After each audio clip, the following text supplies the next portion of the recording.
He thought he pulled over just another black man. What he didn't know was that he'd just triggered the investigation that could end his career. The sun hung low over downtown Atlanta. Late afternoon haze blurred the skyline, casting a warm gold across glass windows and busy sidewalks. The streets buzzed with the usual end-of-day shuffle, horns, brakes, chatter spilling out of open windows. Darius Cole was almost home.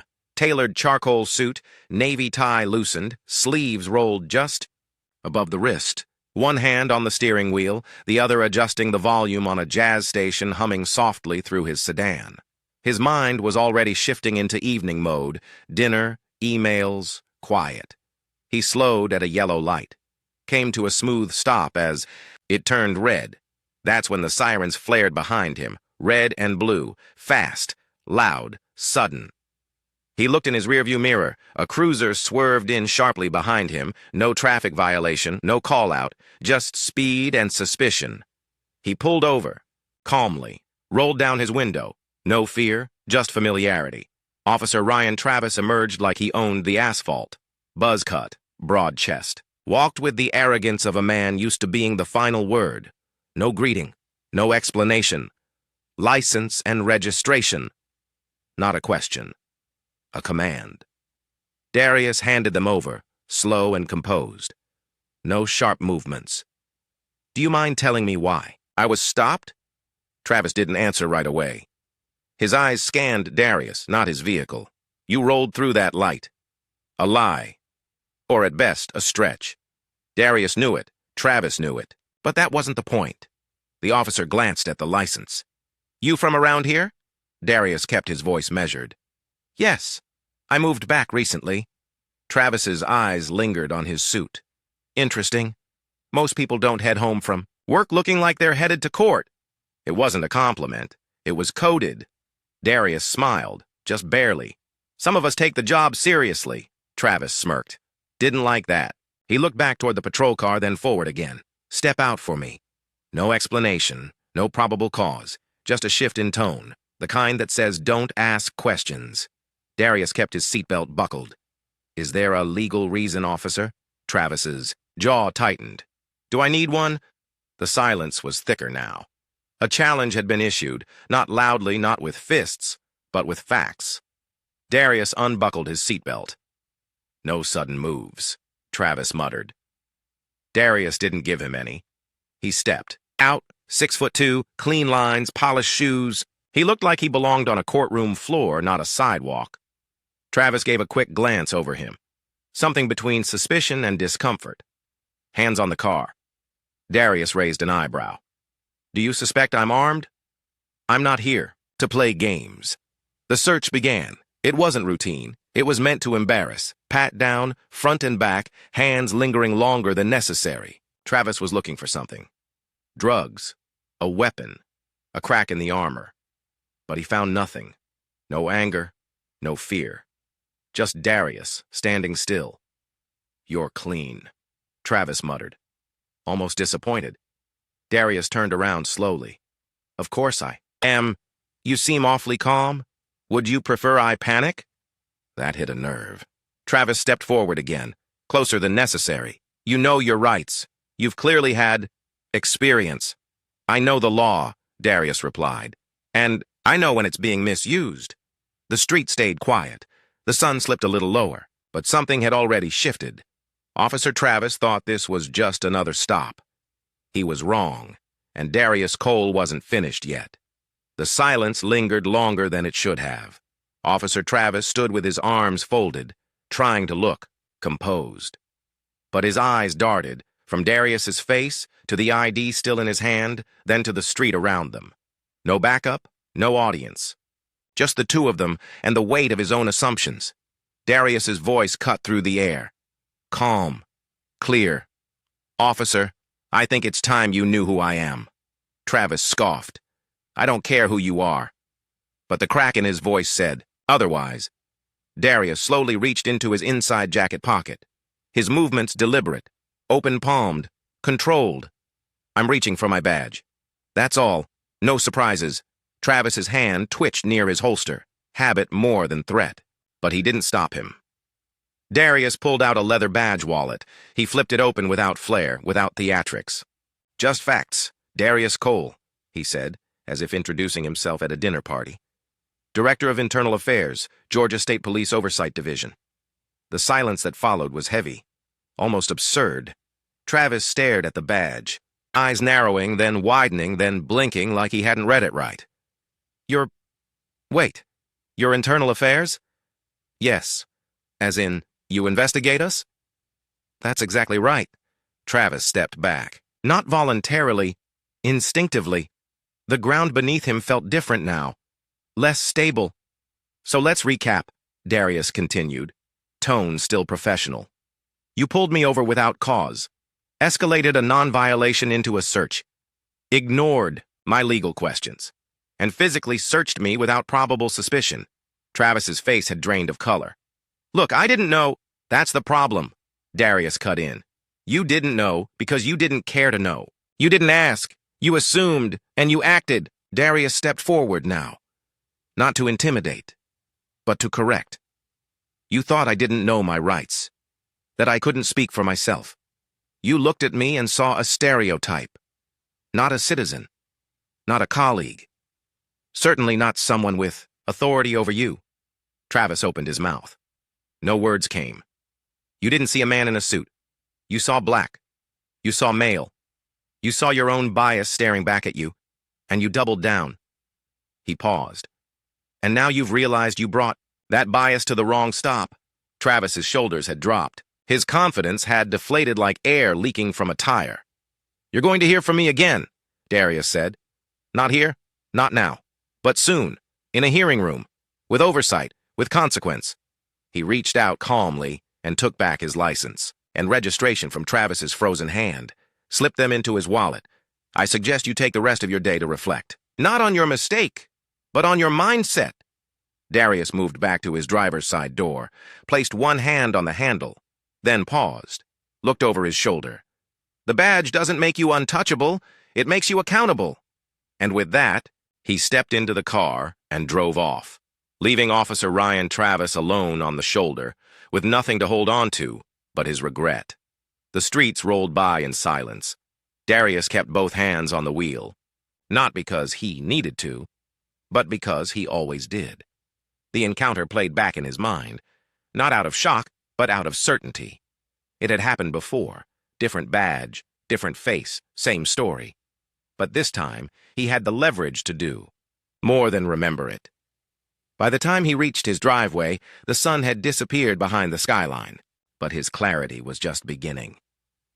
The next morning, the early light cut across the floor of his office at the Georgia State Police Oversight Division. Neat, minimal, quiet, but not still. On his desk sat a file, thin, labeled Travis Ryan. Officer number 44327 Darius opened it slowly. His fingers moved through the pages like a surgeon with a scalpel. Precise, experienced, multiple complaints, all closed, unprofessional conduct, excessive stops, vague write-ups, vague resolutions, nothing that had ever risen high enough to trigger formal investigation, until now. He leaned back in his chair, steepled his fingers. Officer Travis wasn't an anomaly. He was a symptom. The department's failure wasn't in not catching him. It was in choosing not to look. A knock at the door broke the quiet. "Come in." Jordan, his assistant, entered, with a file under one arm and concern in her eyes. "Morning, Director Cole. I've got the misconduct summary from last month. Also, Chief Harper wants to confirm your presence at the department review next week." Darius nodded once. "Tell the chief I'd like to meet this afternoon. There's something we need to talk about." Jordan lingered for half a second. She could read the room. Something had changed. "Understood," she said softly, before stepping out. Darius returned his focus to the file on his desk. But this wasn't just about one man with a badge and a chip on his shoulder. This was about the culture that made him feel invincible. And Darius Cole wasn't interested in damage control. He wanted reform, the kind that didn't ask how many officers were caught, but how many were protected. That afternoon, he sat across from Chief Harper in a glass-walled conference room. The chief was a seasoned man, gray temples, sharp jaw, eyes that had seen too much and still missed plenty. He listened carefully as Darius laid it all out. I could have written this off, Darius said. Just another traffic stop with a bad ending. But that would have been a mistake. He slid the file across the table. This isn't isolated, it's systemic. And it's time we stop treating it like a personnel issue. This is a leadership issue, a culture issue, a trust issue. Chief Harper rubbed his temples. It's not the first time Travis's name has come up, he admitted. But every time it gets smoothed over, quietly. That's the problem, Darius replied. Quiet doesn't fix anything. Quiet lets it fester. Quiet protects the wrong people. Harper leaned back in his chair. So what are you suggesting? A department-wide review, Darius said. Not just names and numbers, but how we train, how we track complaints, and how we define accountability. The chief was quiet, weighing politics against principle. You'll ruffle feathers, he finally said. Good, Darius replied. It's time someone did. The wheels of bureaucracy didn't turn fast, but this time, they turned. What began with a traffic stop had now become a full-scale inquiry. Officer Ryan Travis was summoned to an internal hearing. Formal setting, neutral walls, a panel of senior officers, observers from civilian oversight, and Darius Cole, seated directly across from him. Darius didn't raise his voice. He didn't need to. The evidence spoke louder than outrage ever could. The pattern of behavior, the body cam inconsistencies, the disciplinary complaints that had vanished into thin air, all of it laid bare. Travis sat rigid, eyes darting, jaw tight. For the first time, he was the one being examined, measured, judged. The verdict was swift, suspension, pending further review. But for Darius, this wasn't about punishment. It was about prevention. Behind the scenes, the department began to shift. Darius initiated a department-wide audit. Every complaint, reopened, every use of force report, cross-referenced, every officer's body cam footage, reviewed for inconsistencies. Civilian forums launched, anonymous officer input collected. The walls were no longer opaque. He spoke with rookies and veterans, trainers, supervisors, victims, families. He didn't promise them it would be easy. He promised it would be real. In staff meetings, his tone was clear. This isn't about chasing bad apples. It's about inspecting the orchard, supervisors grumbled. Union reps pushed back. Some officers turned cold. Others quietly nodded, relieved that someone was finally doing something. Community leaders began showing up, not to protest, but to listen, to engage, to participate. The culture was cracking, not from outside pressure, but from within, and it started with a stop that never should have happened. A month later, the room was full. Not of politicians, not just officers, but people, teachers, parents, activists, reporters, students, officers in uniform, faces from every corner of the city. The department had invited the community in, not to manage perception, but to listen. And Darius Cole stood at the center of it, a simple podium, no teleprompter, no spin. He looked out at the crowd, some skeptical, some cautious, some quietly hopeful, and then he spoke. Let me be clear from the start, he said. This isn't about one officer. It never was. This is about what we allow to happen when no one's watching, and what we do when everyone is. A quiet ripple moved through the room.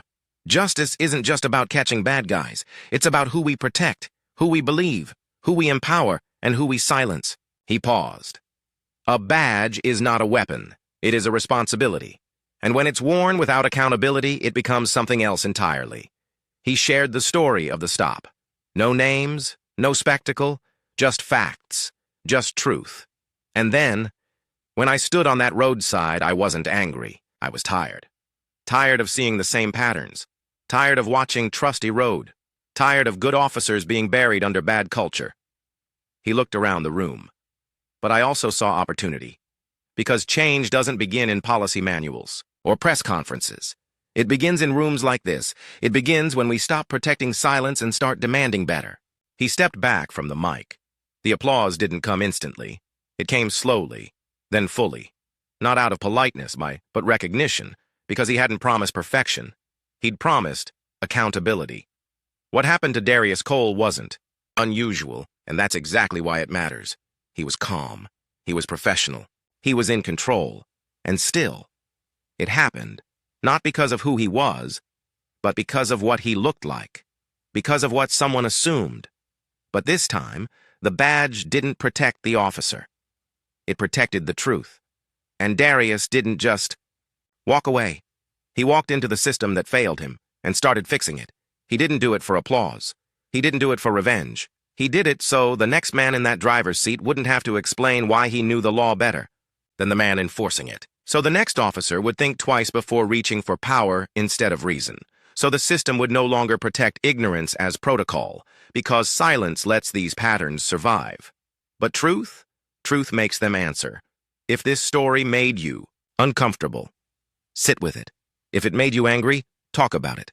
And if it made you hope, hold on to that. Because real justice isn't just about what happens in a courtroom. It's about what happens on the sidewalk, at the traffic stop, in the decision not to escalate. And real change starts when we stop pretending these moments don't matter and start acting like they're the ones that define us. Share this. Start the conversation. Be part of the shift. Because one voice becomes two, and two becomes a movement. And movements change everything.